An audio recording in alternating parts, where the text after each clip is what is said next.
कई बार मैं कई स्टंट्स करता हूँ, मुझे लोग बोलते हैं कि वीडियो अब मत करिए क्योंकि लोग आपको कॉपी करेंगे, मगर मैं वो करता हूँ क्योंकि मैं किसी को बोलता नहीं हूँ करने के लिए। किसी के अगर मन में थोड़ी सी भी जिज्ञासा होती है कि इसने कैसे किया है, वो ढूंढना शुरू कर देता है तरीका और वो भी कर लेता है। रिस्पॉन्सिबिलिटी की जब बात की जाए तो जब भी मैं एक्शन फिल्म करता हूँ तो मुझे इतना तो पता होता है कि जो दर्शक हैं, जो ऑडियंस जिसको एक्शन का शौक है, उसको कुछ अलग तो देखना है। जब मैं छोटा था और मैं सिल्वेस्टर स्टैलोन का फैन था अगर तो मैं उसकी हर फिल्म का वेट करता था। मुझे लगता था अब अलग क्या करेगा, उस तरह की एक रिस्पॉन्सिबिलिटी तो होती है और मुझे लगता है मैं कोशिश तो करता हूँ उसको बेहतर करने की। मेरे फादर आर्मी में थे, मेरे मामा भी फोर्सेस में थे। मैंने जब मैं छोटा था मैं सबको वर्दी में ही देखता था, और वर्दी जब कोई पहन लेता है उसका आकार किसी भी तरह का वो बहुत विशाल लगता है। एक वर्दी वाले लोगों की एक अलग बात होती है, और जब आप वर्दी पहनते हैं सिनेमा में तो आपके ऊपर बहुत बड़ी जिम्मेदारी होती है मैं भी वैसा दिखूं, लोग मुझे देखें तो लगे कि वर्दी की इज्जत करने की जरूरत है। चूंकि मैं इस बैकग्राउंड से आता हूं जहां पे मैंने फोर्सेस में मेरे हर रिश्तेदार रहा है, तो मुझे उस वर्दी की अहमियत और कीमत पता है, और जब भी मैं पहनता हूं मुझे बहुत गर्व होता है। हिंदुस्तान में स्पाई थ्रिलर्स तो बनती रहती हैं, रॉ के बारे में सब जानते हैं, मगर हिंदुस्तान की जो इंटेलिजेंस ब्यूरो है, खुफिया विभाग, इसके बारे में आज तक किसी ने जिक्र नहीं किया, फिल्में बनी नहीं है। रॉ के आने से पहले आईबी की स्थापना हुई थी। आई थिंक 65 के दौरान हिंदुस्तान का आईबी का नाम वैसे ही इतना उम्दा हो गया था, तो बहुत ज़रूरी थी इस तरह की फिल्म, इस तरह के लोगों के बारे में बात करना जो आईबी एजेंट्स थे। हिंदुस्तान का सबसे बड़ा मिशन था जिसके बारे में आज भी दुनिया बात करती है, मगर लोग तसल्ली से जानते नहीं है कि हुआ क्या था। इंटेलिजेंस ब्यूरो का जो मिशन हुआ था 1971 में, जो उस पर फिल्म है, किस तरह हमने 10-14 दिन के अंदर दुश्मन को सरेंडर करने पे मजबूर कर दिया था, और किस तरह हिंदुस्तान ने बांग्लादेश और पाकिस्तान जो इस समय एक थे उनको अलग करके बांग्लादेश को एक अलग स्थापना दिया बांग्लादेश की। मैं बहुत खुश हूँ कि हम लोग खुफिया विभाग के इन ऑफिसर्स के बारे में बात करते हैं जिनका कभी जिक्र नहीं किया जाता है या इनके बारे में नाम भी नहीं लिए जाते हैं। इतनी तो जिम्मेदारी है कि उनके बारे में बात की जाए कि किस तरह के लोग होते हैं। बहुत उम्दा लोग होते हैं। चूंकि जब हम आईबी की रिसर्च कर रहे थे तो हमने कोशिश की कई ऑफिसर से मिलने की उस दौर के। उनकी फैमिलीज को अभी भी नहीं पता है कि वो उस मिशन में थे। तसल्ली से कई चीज़ें पता है क्योंकि उनके साथ ऐसा होता है वो कभी बता नहीं पाते हैं। सिनेमा एक ऐसा मीडियम है जहाँ पे हमें क्षमता है बताने की। इसके अंदर हमने देखा कि आप एक कैरेक्टर परफॉर्म कर रहे हैं जिसके अंदर आप पूरी तरीके से जा चुके हैं। फिल्म खत्म होने के बाद पता चलता है कि हाँ मैं फिल्म देख रहा था।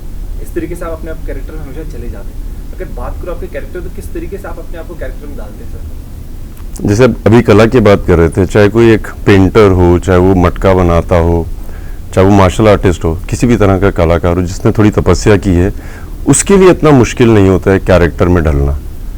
और जैसे हम जब एक्शन की भी तैयारी करते हैं as a fighter, as a martial artist, पहले पंचिंग बैग में मारते हैं, धीरे धीरे सीखते हैं कि कैसे मारना है ताकि आपको भी चोट ना लगे।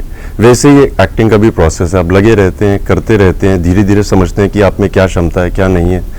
एंड पहले वाले जवाब की तरह मुझे लगता है कि अगर आप किसी चीज़ में जुट जाएं, उसकी समझ आने लग जाए तो आपको अपनापन आ जाता है किस तरह से परफॉर्म किया जाए, कैसे किया जाए। आपके फैंस इस तरीके से जिनकी कोई एज लिमिट नहीं, बच्चा हो बूढ़ा हो, हर कोई आपको चाहता है, तो कितनी ज़्यादा आप पर रिस्पॉन्सिबिलिटी होती है बीइंग एन एक्टर, एक किसी स्क्रिप्ट को सिलेक्ट करके पर्दे पर हम सभी के बीच में लाना?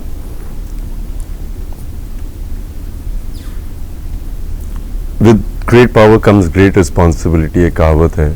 रिस्पॉन्सिबिलिटी बहुत बड़ी हो जाती है। कई बार मैं कई स्टंट्स करता हूँ, मुझे लोग बोलते हैं कि वीडियो अब मत करिए क्योंकि लोग आपको कॉपी करेंगे, मगर मैं वो करता हूँ क्योंकि मैं किसी को बोलता नहीं हूँ करने के लिए। किसी के अगर मन में थोड़ी सी भी जिज्ञासा होती है कि इसने कैसे किया है, वो ढूंढना शुरू कर देता है तरीका और वो भी कर लेता है। रिस्पॉन्सिबिलिटी की जब बात की जाए तो जब भी मैं एक्शन फिल्म करता हूँ तो मुझे इतना तो पता होता है कि जो दर्शक हैं, जो ऑडियंस जिसको एक्शन का शौक है, उसको कुछ अलग तो देखना है। जब मैं छोटा था और मैं सिल्वेस्टर स्टैलोन का फैन था अगर तो मैं उसकी हर फिल्म का वेट करता था। मुझे लगता था अब अलग क्या करेगा, उस तरह की एक रिस्पॉन्सिबिलिटी तो होती है, और मुझे लगता है मैं कोशिश तो करता हूँ उसको बेहतर करने की। नहीं, मुझे पता है कैसा लगता है क्योंकि मैं भी वही आदमी हूँ जो घर पे बैठ के फिल्में देखता था, और जब कुछ इंपॉर्टेंट आने वाला लगता था यहाँ तो ब्रेक आ जाती थी या लाइट चली जाती थी।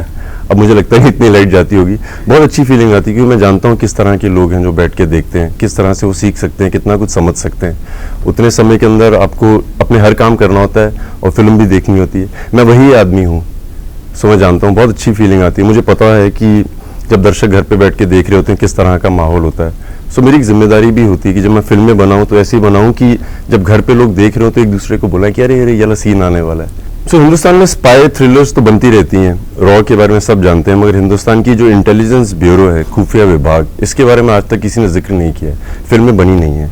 रॉ के आने से पहले आईबी की स्थापना हुई थी और आई थिंक 65 के दौरान हिंदुस्तान का आईबी का नाम वैसे ही इतना उम्दा हो गया था, तो बहुत ज़रूरी थी इस तरह की फिल्म, इस तरह के लोगों के बारे में बात करना जो आईबी एजेंट्स थे। हिंदुस्तान का सबसे बड़ा मिशन था जिसके बारे में आज भी दुनिया बात करती है, मगर लोग तसल्ली से जानते नहीं है कि हुआ क्या था।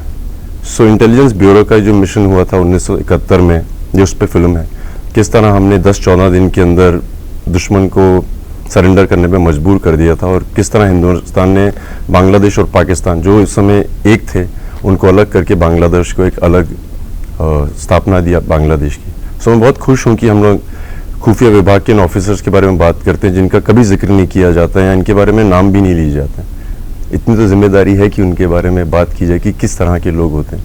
बहुत उम्दा लोग होते हैं। चूँकि जब हम आईबी की रिसर्च कर रहे थे तो हमने कोशिश की कई ऑफिसर से मिलने की उस दौर के। उनकी फैमिलीज को अभी भी नहीं पता है कि वो उस मिशन में थे, तसल्ली से कई चीज़ें पता है क्योंकि उनका साथ ऐसा होता है वो कभी बता नहीं पाते हैं।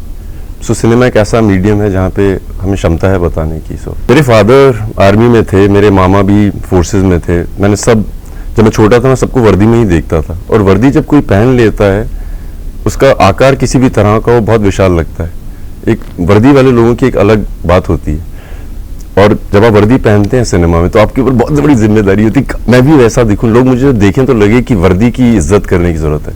सो चूँकि मैं इस बैकग्राउंड से आता हूँ जहाँ पे मैंने फोर्सेस में मेरे हर रिश्तेदार रहा है, तो मुझे उस वर्दी की अहमियत और कीमत पता है, और जब भी मैं पहनता हूँ मुझे बहुत गर्व होता है। 23 सितंबर को आ रही है स्टार गोल्ड पर, ज़रूर देखिएगा। नहीं देख पाएंगे दोबारा आएगी, देखिएगा ज़रूर, और प्लीज़ मुझे मैसेज करके बताइएगा आपको कैसी लगी। इंटेलिजेंस ब्यूरो पे फिल्म है और अक्सर हम रॉ के ऊपर फिल्म देखते हैं, और अभी तक किसी ने इंटेलिजेंस ब्यूरो के ऊपर जो उनके मिशन थे उस पर फिल्में बनाई नहीं थी, क्योंकि जब भी उन्होंने बड़े बड़े मिशन किए थे उस दौर में परमिशन नहीं थी, दुनिया से भी बात करने की परमिशन नहीं होती थी।